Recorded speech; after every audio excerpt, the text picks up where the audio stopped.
जरूरत पड़ी तो इनका के हम घेस्टत पटना अदालत में लेके जाएं। कैसे मांग बा आके रुआ जांच करी का जायज बा कि नाजायज बा। अगर जायज होई तो अगर हम दोषी होखेम तो हमारा ऊपर कार्रवाई होके के चाहिए। अगर निर्दोष होखेम तो मान हानि के केस आ प्लस इस जमीन हमारी कब्जा कैले बाड़न ओकर हम मुकदमा दायर करे जाता नहीं।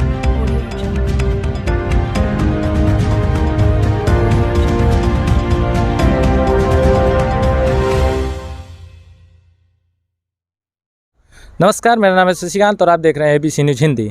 बिहार में सबसे कम उम्र में जिला परिषद बनने वाले अरविंद कुमार यादव का पूरा बिहार में चर्चा था। फिलहाल उन पर 10 लाख रुपए रंगदारी और भूमि अतिक्रमण का FIR दर्ज हो गया। इसी मामले की जानकारी लेने के लिए हम लोग पहुंचे हुए हैं बिहार के चर्चित जिला पार्षद अरविंद कुमार यादव के निवास स्थान पर, जहां पर उन पर रंगदारी मामले में जिला समेत पार्षद समेत 13 लोगों पर प्राथमिकी दर्ज की गई है। आसाम पुलिस ने जिला पार्षद क्षेत्र संख्या 9 के जिला पार्षद समेत 13 लोगों पर 10 लाख रुपए रंगदारी और भूमि अतिक्रमण पर कब्जा करने के लिए नामजद FIR किया गया है। जो तस्वीरें आप देख रहे हैं पीछे की, यह निर्मित रोड है जिसको अरविंद कुमार यादव के आग्रह पर बनाया जा रहा है और इसी रोड के निर्माण के लिए यह FIR दर्ज किया गया है। फिलहाल अरविंद कुमार यादव हमारे साथ हैं, क्या कुछ कह रहे हैं इनको आगे वीडियो में आपको दिखाएंगे। देखिए, पहले तो हम बता देवे के चाहतनी कोनो ऐसा रंगदारी हमरा द्वारा नहीं मांगल गई।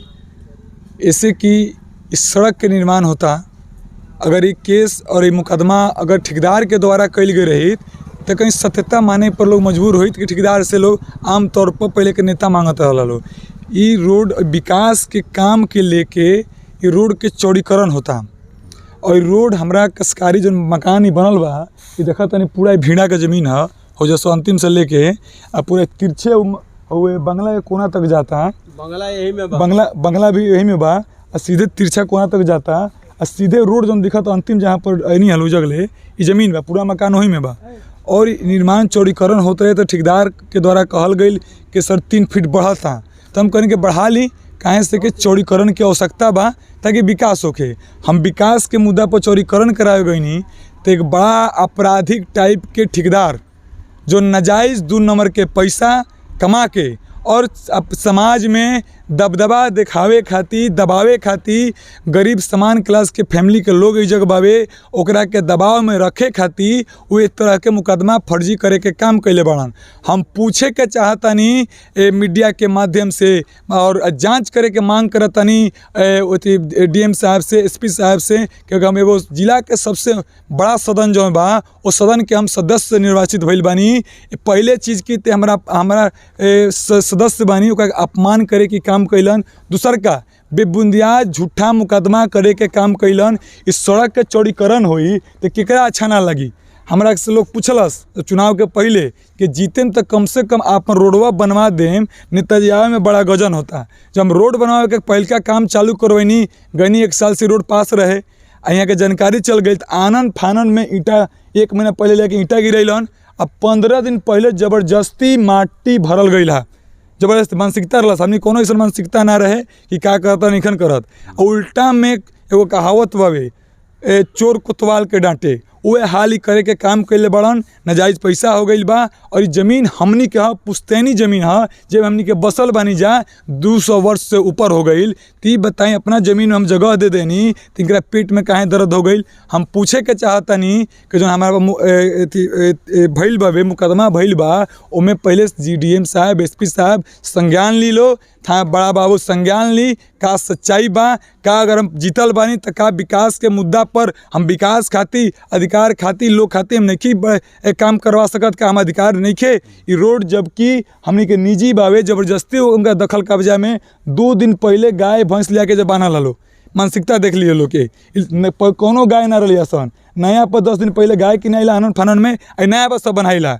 एमे 4 आदमी मुख्य आरोपी बा जे साजिश रचले बा और चुनाव से पहले ये चारों आदमी हमरा के चुनाव के दरमियान क्षेत्र के जनता गवाह बा कि हमरा के गोली मारे के मंच पर चढ़े खातिर मना करे वाला ये परिवार है। 4 दिन पहले ही आके हमरा के धमकी दलन द्वार पर का अरविंद यादव बिना हमरा से पूछले अगर कोनो तू चेयरमैन के चुनाव करता रह तो फिर तू रहबा नहीं तो हम रहेम। ये बताई हम चुनाव जीतल बानी, हमरा के जनता मालिक जीतले बा, ये कैसे रंगदारी कर सकता रन। एगो जीतल प्रतिनिधि के ऊपर प्रेशर देवे के काम कैलन, हमके गांव के घर के जान के छोड़े के काम कनी कि ना समझ भइल है, उम्र के दोष हुई। लेकिन इनकर मानसिकता इतना बदल गई बा कि चाहत रन जे रहे हमरा प्रेशर में रहे, अगर विकास खातिर अगर हमार जान भी जाई तो हमरा परवाह नहीं खे। हो सकता है बढ़न लोग बा, बड़ा बड़ा माफिया, बड़ा बड़ा आपराधिक टाइप के लोग से यहाँ के तालमेल बा। एमे घर में आपराधिक छवि के लोग आके रात के बैठे के काम करता, इहो जांच के विषय बा। रात के 5 गो राइफल वाला का करे खातिर आई रहलन, तरह तरह के लोग के बुला के ढलवावल गई। कहीं ना कहीं हो सकता है मर्डर हो सकता। हम DSP साहब से इहो मांग करतानी कि हम एगो सदस्य बानी जिला के सबसे उच्च सदन के, हमार सुरक्षा के भी व्यवस्था होके, काल के हमार परिवार के सुरक्षा के भी व्यवस्था होके, जे इन्हें बसल बा ये गरीब तबका के लोग बा एक सुरक्षा के व्यवस्था होके। हो सकता बढ़न लोग बा कहीं गोली चलवा दे, ये टाइप के लोग विचारधारा बना ले बावे। आनन फानन में काल CCTV कैमरा लगावल गई, पहले आपराधिक लोग के बुला के बैठावल गई, और जब विरोध भइल आनन फानन में CCTV कैमरा लगला। हमार जिला के ब्लॉक अंचला पालिका से मांग बा आके रुआ जांच करी का जायज़ बा कि नाजायज़ बा। अगर जायज़ होई तो अगर हम दोषी होखेम तो हमारा ऊपर कार्रवाई होके के चाही, अगर निर्दोष होखेम तो मान हानि के केस आ प्लस इस जमीन हमारी कब्जा कैले बाड़न ओकर हम मुकदमा दायर करे जातानी। एगो नेता होके के गुने हम आदमी बर्दाश्त करत रहला सा। घर समाज के बात बा, आपस में ख़त्म हो जाओ, रोड के सौंदर्यीकरण बढ़ जाओ, रोड के विकास होके। तो ऐसा लोग विकास ना विनाश चाहता, वैसन तबका के लोग से हम शुरू से लड़े के काम कैले बानी। और बता देवे के चाहतानी हम मजबूती के साथ सदन में भी क्वेश्चन करें, और माननीय SP साहब और DM साहब से हम जातानी श्रीमान मिले। अपना सुरक्षा के साथ साथ इस सड़क के निर्माण 12 फुट 6 इंची का चौड़ाई बा, प्लस 1.5 फीट मट्टीकरण बा दोनों साइड से, लगभग 15 फीट। तो 15 फीट सरकार के नियम बा, आधा ओने से आधा एने से। तो आधा ओने से पहले से बराबर में धलियल गई बा, और प्लस एने से। तो का तकलीफ बा जब दोनों के हमरे रोड बा, कहीं ना कहीं दबावे के काम होता। हम दिखावे के चाहतनी आगे चाहे के बढ़ जाए लोग, हम दिखावे के चाहतनी कुछ करनामा। मकान बनल बा 9.5 धूर में मकान बनल बा। जस्ट ओके हो जी ने जस्ट ओकरे बगल में पटीदार बड़ा निकले गरीब घर के लड़का बड़ा निकले घर है, आ इनकर 9 धूर इनके शेयर बा। ती काल आपत्ति जतैलन कि हमार 9.25 धूर जमीन कहाँ बा, वो इनकरा एकदम है सामने आधा द्वार पलावत सीधे कोना से। आई टोटल कल जबरदस्ती बलपूर्वक और बाहरी आदमी के बुला के परसों ये लोग खोने के काम करत रहे। तो हम मना करो नहीं अंचलाधिकारी से, पहले नापी होखो। इतना बड़ा मकान बा, ये 4 धूर के जमीन जगह नहीं छोड़, जबरदस्ती गेड़े के काम कर गई बा अपराधी के बुला के, और जबरदस्ती ये लोग घेरत रहे। तो चाचा बानी बाबा बानी यहाँ के ज़मीन है, यहाँ लोग आके मना करी, यहाँ लोग से बयान ले लो क्या कहता नहीं लोग। हाँ जी, ये हमारी ज़मीन है, ये हमारे पट्टेदार है, आधा उनका है ना। तो इसमें से आप ही देखिए आधा निकलेगा तो इधर तक आ जाएगा। हम लोग को इतना ही ज़मीन गिनवा लिए हैं इधर पूरा, मतलब अपने बल पूर्वक पैसे के बल पे ये सब करवा लिए हैं। अभी यही हमारा बहन हमारे धमकी हमारे लाला जी हैं, इन्हीं से थोड़े। क्या नाम पड़ेगा? धर्म यादव। ये हमारे पट्टेदार है बड़े, देखिए आखिर ओकर आधा से है जाओ कहीं ना, तो जबरदस्ती है देख ली सामने बा, देख ली जबरदस्ती ने खनवा और जबरदस्ती सब कुछ कैल। नापी भइल बा? हाँ नापी भइल बा, नापी का ओकरा आधा। हाँ है ज्यादा पड़ेला। हाँ नापी में यही जले आवता है। हाँ है जले। हाँ ते में कितना अधिक धलियल लगभग 8 फुट पड़ी। 8 फुट ले धरा गेल। हाँ अच्छा, कार नाम थोड़ी धर्म यादव। फरल गइल बाटे जमीन, रोग पर कोनो दबाव पड़त बाटे। हाँ दबाव तो बढ़ले बटे, जब दबाव ना रही तो वहाँ कैसे हो। हाँ तेकर का कुछ सोचले बनी, कुछ कहे के कहीं शिकायत कैले बनी? का करी शिकायत जी? हाँ CO की है चाहे केहू जौन प्रतिनिधि से केहू से कहले बनी? ना अभी तो नहीं कहले। कि धरी लोग तो धरे दे अपन पीछे घसकत जाए हो जाई ना, ऐसा तो ना हो। ना हो का करम, का सोचले बनी? अब ऊपर कंप्लेन करब और का करब। कंप्लेन करे हाँ। हैं हाँ न्याय के उम्मीद मांग करते हाँ मांग करब न। जब माने जे हमनी के गरीब आदमी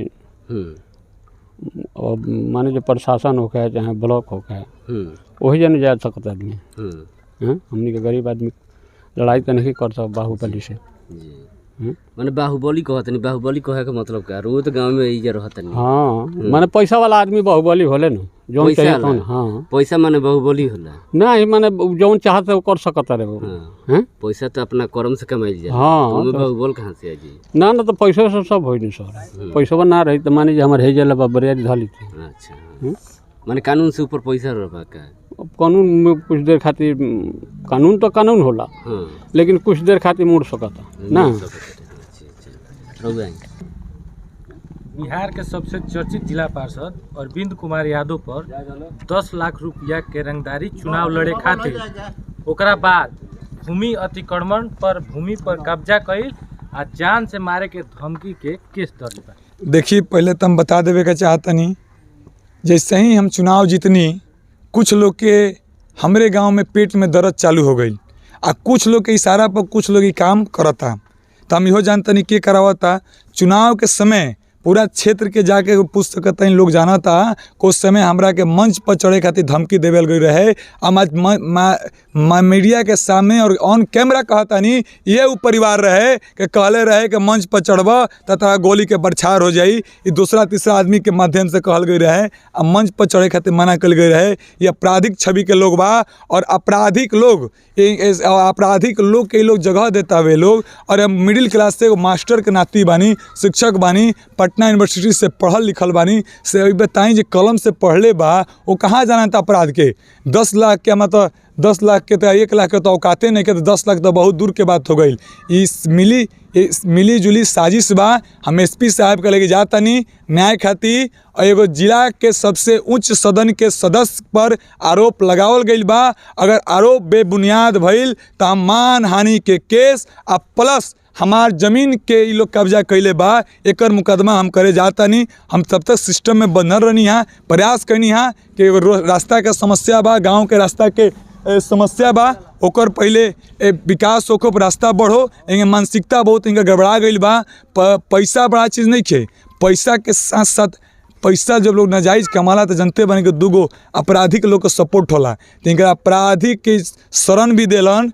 आनंद फानन में 2 दिन पहले कैमरा लगैला हवन और हमरा के बदनाम करे खातिर एक सबसे कम उम्र के पार्षद बनल बानी। इस साजिश बा परिवार के अगर पीछे भी लोग बा 2 नंबर के पैसा कमा के चाहता रहे कि जेकरा के चाही ओंग चलाई। तो हमनी के शुरू से संघर्ष कैले बानी जा पटना में भी लड़े के काम कैले बानी जा। जरूरत पड़ी तो इनका के हम घेस्टत पटना अदालत में लेके जाएम कहे से कि हमारा स्वाभिमान के और समाज के और विकास के बात भइल बा। ये बताई हम जितने काम करवावत नहीं तो कहीं पेट में दर्द होता है कहीं ना कहीं ये लोग नहीं चाहत कि अरविंद काम करवावस अरविंद के नाम होके ये चीज़ से घबरा गई बा लोग और जानबूझ के उलझन में हमरा के डाले के काम करता लो। और ये लोग 4 दिन पहले आके परिवार के सदस्य हमारे द्वार पर धमकी दहलन कि जहाँ कहें तारा चेयरमैन के चुनाव करे के बा का हमार पूछे के चाहता नहीं क्षेत्र के जनता से का रुआ लोग हमरा के अपना हिसाब से जीतनी नू कि जरा के चुनिया जनता से पूछ के चुने के दबाव में हम कहें चेयरमैन के चुने ये कहला ना चुनब तो जौन तारा पर कुछ औरे हो जाई इनका ये वर्सन रहे। तो हम समझ गए नहीं इनका मानसिकता खराब बा। काल अगर हमारा कुछ होता कहीं भी तो ये परिवार दोषी रही।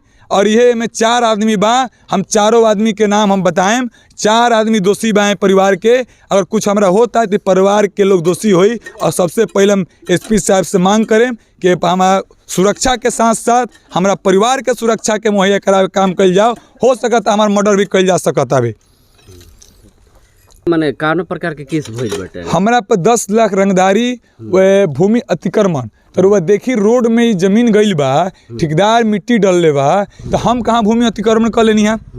सामने दिखता अगर रुआ अतिक्रमण करता नहीं रोड के काम होता रुआ जबरदस्ती ठेकेदार के जबरदस्ती पैसा के बदौलत 15 दिन से काम बंद करवाल गई बा। ठेकेदार के पैसा थाना के पैसा केस FIR दर्ज करे खातिर ए पर जांच के विषय बा। हमरो पर जांच बैठो अगर हम धमकी देले होखेम फिरौती मंगले होखेम कोनो ना कोनो प्रमाण होके के चाहिए नो कि कह देनी फिरौती तो मान लिहल जाई।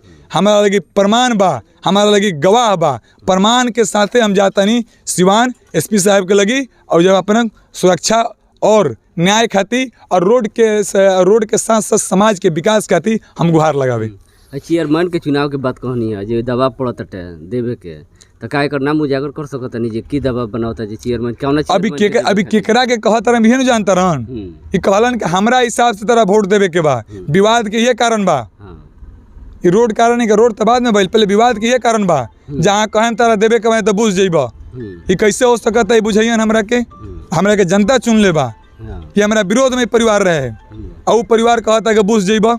ये कहीं ना कहीं ये बड़ा हस्ती के लोग आपराधिक लोग से मिलल भगत बा। अगर हो ये मिलजुल के इस षड्यंत्र रचे के काम भइल बाबे। ये रोवा दिखत है 4 दिन 5 दिन पहले मट्टी गिरल रहे तब तक आपत्ति ना रहे। एकाएक जब हम जवाब दे देनी तो जानबूझ के फंसावे खातिर कहल गई एगो केस कह देम तो सारा तार राजनीति ये कहल गई रहे। खुल के बता देवे के चाहता नहीं, हम ये दबाव में जिए के परत लसा हम जाता नहीं। एसपी साहब के लगी मांग करे सुरक्षा के एक जनप्रतिनिधि बनी, युवा बनी, अपना जिला पार्षद संख्या क्षेत्र संख्या के जनता से का कहे के चाहता नहीं? हम कहे के चाहता नहीं जे हमारा पर देखले बनी लो बेटा के जब कोरोना रहे तो बेटा घर घर रहे और अगर ऐसा व्यवहार रही तो शायद हमारा के लोग ना चुनले रही और तबे तो हमारा के 2000 लोग मत से विजयी बनैले बा। आज तक ले केहू कह दे कि हम चिंटियों मरले होखेम तो हम आज पद पे से रिजाइन दे देम। आज तक केहू कह दे आरोप लागल बाटे एकरा सफाई में अपन जनता से कुछ कहे के चाहे? बिल्कुल जनता मालिक बा, जनता सब जानता सामने दिखा था ये हमारा पर दबाव बनावे। हम जनता से ये कहें ये बेबुनियाद आरोप बा। ये हमारा के फंसावे खातिर अपना दबाव अपना पीछे घुमावे खातिर इस साजिश रचे के काम कैले बाड़न अपना स्वार्थ खातिर और आपराधिक गठबंधन के साथी रहेलन। ये बात साफ हो गई बा। ये बार बार द्वार पा के प्रेशर देते रहन। ये सच्चाई बा। हम अपील करें कि हम अगर केहू के बना ना दें तो केहू बिगाड़े खातिर ना जाए। हमार बनावे को मिसाइल बनी ये लोग नहीं खे चाहत कि अरविंद आगे बढ़स। ये लोग चाहता है जगह के रोक दिया जाओ कहीं से हमार लड़ाई बहुत आगे तक बा। ऐसा कई गो माफिया से भी लड़े के पड़ी, ये तो शुरुआत बा। और केंद्रीय नेतृत्व कैसे कि रुआ शुरू से जुड़ल बनी ऐसे जहाँ तक जानकारी बा पप्पू यादव के पार्टी से भी गहरा जुड़ा बटे का वहाँ तक भी संदेश पहुँचले बनी लड़ाई लड़े खातिर? बिल्कुल वहाँ तक संदेश पहुँच गई बा और पूरा जन अधिकार पार्टी बिहार के समस्त नेता एकरा लड़ाई खातिर लड़े खातिर अगर हमरा न्याय नहीं मिलत तब पूरा पार्टी हमरा संगे जहाँ घेराव करे के होई करे के काम करी। और पूरा पार्टी बिहार के जितना पूर्व माननीय विधायक वर्तमान जे भी पार्टी में बा सब लोग हमारा पक्ष में आई और न्याय खातिर डीएम साहब एसपी साहब के यहाँ जाए करने के काम करें जा। कल हो सकता हमारा हत्या भी हो सकता इनका विचारधारा इनका मानसिकता के देखते हुए।